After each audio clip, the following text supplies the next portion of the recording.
Renungan Pagi, Yesus Nama di Atas Segala Nama oleh Ellen G. White, 27 Mei 2024. Mari kita berdoa. Bapa kami yang di sorga, Allah pencipta langit dan bumi, laut dan segala isinya, Allah yang maha besar, maha kuasa, sumber segalanya, yang kami sembah selalu melalui anak-Mu yang tunggal, Yesus Kristus. Terpujilah Yesus, anak Allah yang maha tinggi, yang adalah pencipta dunia ini. Pada pagi hari ini kami bersyukur boleh bangun dan berbakti, dan sebagaimana membaca dan mendengarkan nasihat firman-Mu, kiranya ini menjadi pembaharuan bagi kami semua, agar Kristuslah yang menyertai kami dalam mengabarkan kebenaran kepada dunia ini. Beserta kami sepanjang perbaktian ini, kehendak-Mu yang jadi. Ampun kami akan dosa dan salah, karena kami berdoa hanya dalam nama Anak Allah yang tunggal, Yesus Kristus, yang adalah Tuhan dan Juru Selamat kami. Amin. Renungan hari ini akan dibacakan oleh Opung Dinar Malau. Kepada Opung Dinar kami persilahkan. Selamat pagi saudara-saudara dimanapun berada. Bacaan renungan pagi kita pada hari ini, tanggal 27 Mei 2024, yang berjudul Pencipta Dunia. Ayat renungan pagi kita diambil dari 1 Korintus 8 ayat 6. Namun bagi kita hanya ada satu Allah saja, yaitu Bapa, yang daripadanya berasal segala sesuatu dan yang untuk Dia kita hidup. Dan satu Tuhan saja, yaitu Yesus Kristus, yang olehnya segala sesuatu telah dijadikan dan yang karena Dia kita hidup. Silas dan Timotius datang dari Makedonia untuk membantu Paulus, dan bersama-sama mereka bekerja untuk orang bukan Yahudi, kepada orang-orang kafir dan juga kepada orang-orang Yahudi. Paulus dan rekan-rekannya memberitakan Kristus sebagai juru selamat umat manusia yang telah jatuh. Dengan menghindari penalaran yang rumit dan tidak masuk akal, para pekabar-pekabar salib memikirkan sifat-sifat pencipta dunia, penguasa tertinggi alam semesta. Hati mereka berkobar dengan kasih kepada Allah dan Anak-Nya. Mereka mengimbau orang-orang kafir untuk melihat pengorbanan tak terbatas yang dilakukan demi kepentingan umat manusia. Mereka tahu bahwa jika mereka yang sudah lama meraba-raba dalam kegelapan kafir dapat melihat cahaya memancar dari salib Golgota, mereka akan ditarik kepada penebus. Para pekerja Injil di Korintus menyadari bahaya besar yang mengancam jiwa orang-orang yang mereka layani. Dan dengan rasa tanggung jawab yang ada pada mereka, mereka menyajikan kebenaran sebagaimana yang ada dalam Yesus. Jelas, gamblang, dan tegas pesan mereka, bau kehidupan yang menghidupkan atau bau kematian yang mematikan. Dan bukan hanya dalam perkataan mereka saja, tetapi dalam kehidupan sehari-hari, Injil dinyatakan. Kebencian yang selama ini dimiliki orang-orang Yahudi terhadap para rasul kini semakin meningkat. Pertobatan dan baptisan Krispus malah membuat jengkel dan bukannya meyakinkan para penentang yang keras kepala ini. Mereka tidak dapat mengajukan argumen untuk menyangkal khotbah Paulus, dan karena kurangnya bukti, mereka melakukan penipuan dan serangan yang kejam. Mereka menghujat Injil dan nama Yesus. Dalam kemarahan mereka yang buta, tidak ada kata-kata yang terlalu pahit. Tidak ada muslihat yang terlalu rendah untuk mereka gunakan. Mereka tidak dapat menyangkal bahwa Kristus telah melakukan mukjizat, tetapi mereka menyatakan bahwa Dia telah melakukannya melalui kuasa setan, dan mereka dengan berani menegaskan bahwa pekerjaan menakjubkan yang dilakukan oleh Paulus dicapai melalui agen yang sama. Dikutip dari buku The Acts of the Apostles, halaman 248 dan 249. Demikianlah bacaan renungan pagi kita pada hari ini. Tuhan Yesus memberkati. Terima kasih atas penata layanan Opung Dinar. Tuhan Yesus memberkati. Selamat pagi saudaraku dalam Tuhan. Pada waktu Paulus mengabarkan Injil di Athena, dia menggunakan cara logika dengan logika dan ilmu pengetahuan dengan ilmu pengetahuan. Sebab demikianlah orang-orang di Athena. Namun meskipun dia berhasil dalam pengajarannya, tetapi sedikit hasilnya. Karenanya di Korintus, Paulus rubah cara. Mari kita baca 1 Korintus 2 ayat 2-4 yang berkata, "Sebab aku telah memutuskan untuk tidak mengetahui apa-apa di antara kamu selain Yesus Kristus, yaitu Dia yang disalibkan. Aku juga telah datang kepadamu dalam kelemahan dan dengan sangat takut dan gentar. Baik perkataanku maupun pemberitaanku tidak kusampaikan dengan kata-kata hikmat yang meyakinkan, tetapi dengan keyakinan akan kekuatan roh." Di Korintus, Paulus fokus untuk kabarkan tentang Yesus Kristus yang telah disalibkan, bukan dengan hikmat yang meyakinkan seperti di Athena, tetapi dengan keyakinan akan kekuatan roh. Sebenarnya yang dimaksudkan adalah keyakinan akan kuasa roh. Sebab demikianlah dalam bahasa Yunani. Paulus sungguh membutuhkan kuasa roh, sebab dia berkata dalam 1 Korintus 1 ayat 22 dan 23, "Orang-orang Yahudi menghendaki tanda, dan orang-orang Yunani mencari hikmat. Tetapi kami memberitakan Kristus yang disalibkan, untuk orang-orang Yahudi suatu batu sandungan, dan untuk orang-orang bukan Yahudi suatu kebodohan." Inilah sebabnya Paulus mengabarkan tentang Yesus Kristus dalam keyakinan akan kuasa roh. Mengapa Paulus kabarkan dalam kuasa roh? Sebab kuasa roh yang sama yang menobatkan Paulus. Roh Nubuat berkata dalam The Acts of the Apostles, halaman 247 paragraf 3. Dengan kuasa roh, Paulus menceritakan kisah pertobatannya yang ajaib dan keyakinannya pada kitab suci Perjanjian Lama yang telah digenapi sepenuhnya di dalam Yesus dari Nazaret. Perkataannya diucapkan dengan kesungguhan yang khidmat, dan para pendengarnya dapat memahami bahwa ia mengasihi dengan segenap hati Juru Selamat yang disalibkan dan telah bangkit.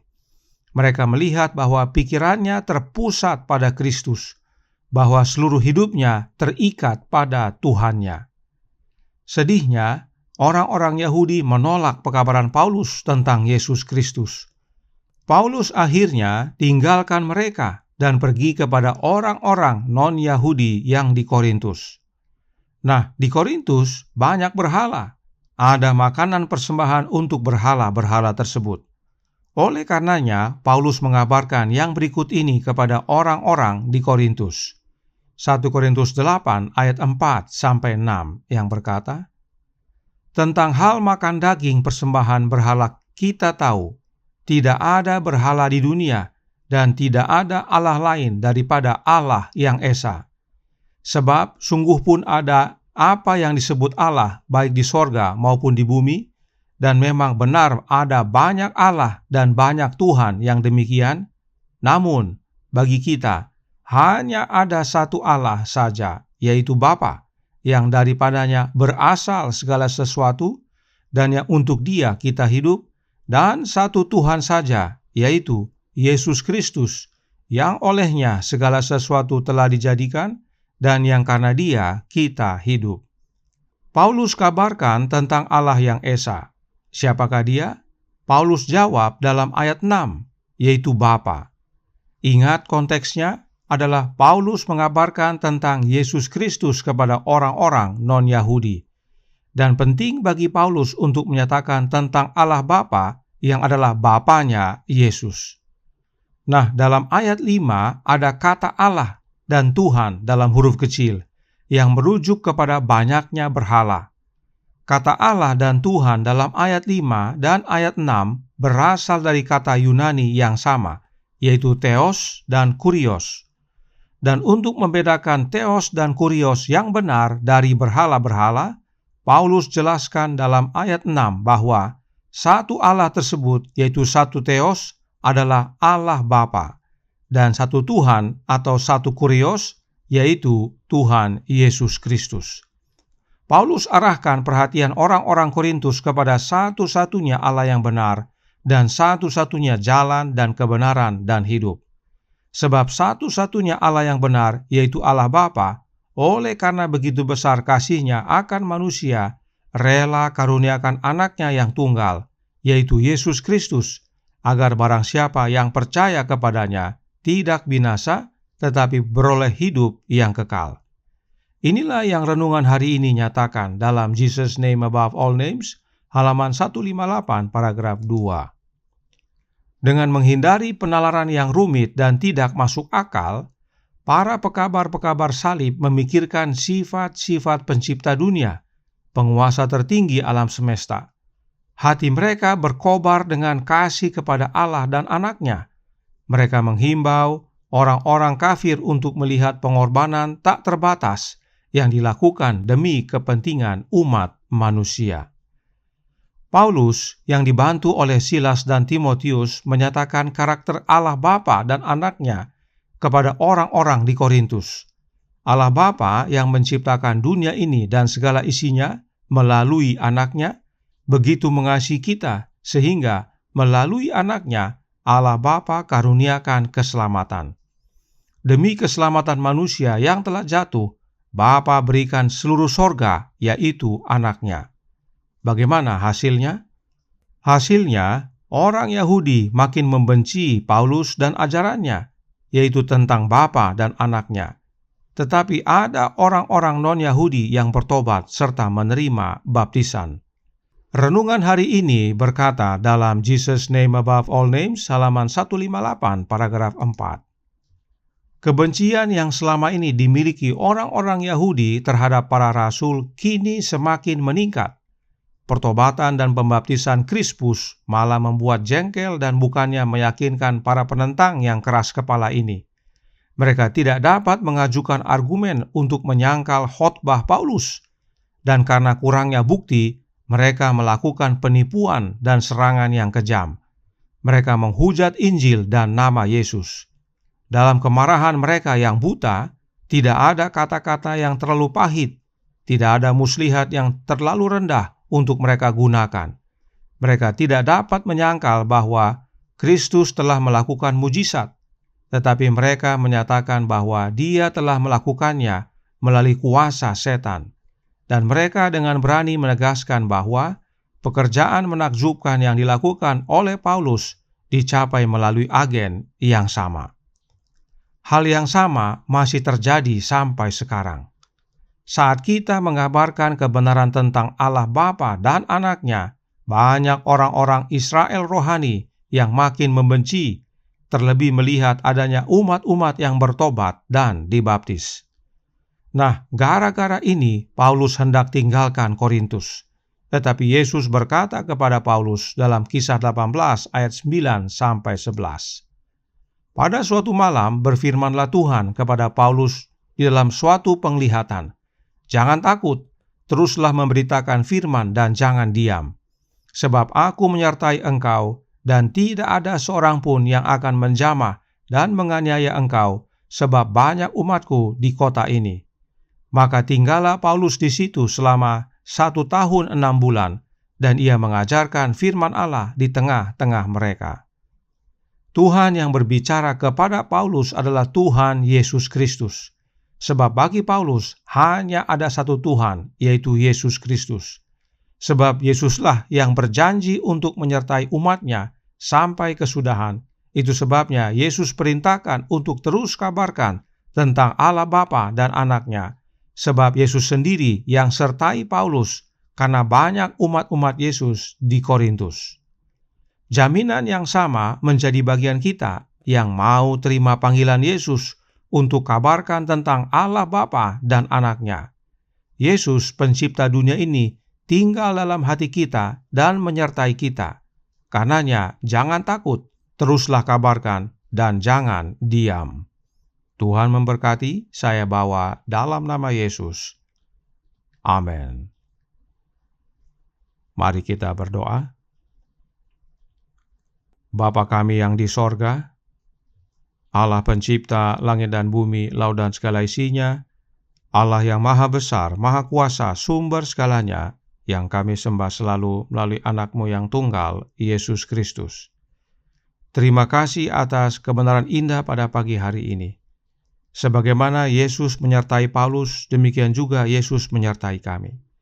Dan kami tidak perlu takut untuk mengabarkan tentang Engkau ya Bapa dan anak-Mu, agar banyak orang boleh datang dan bertobat serta menerima keselamatan.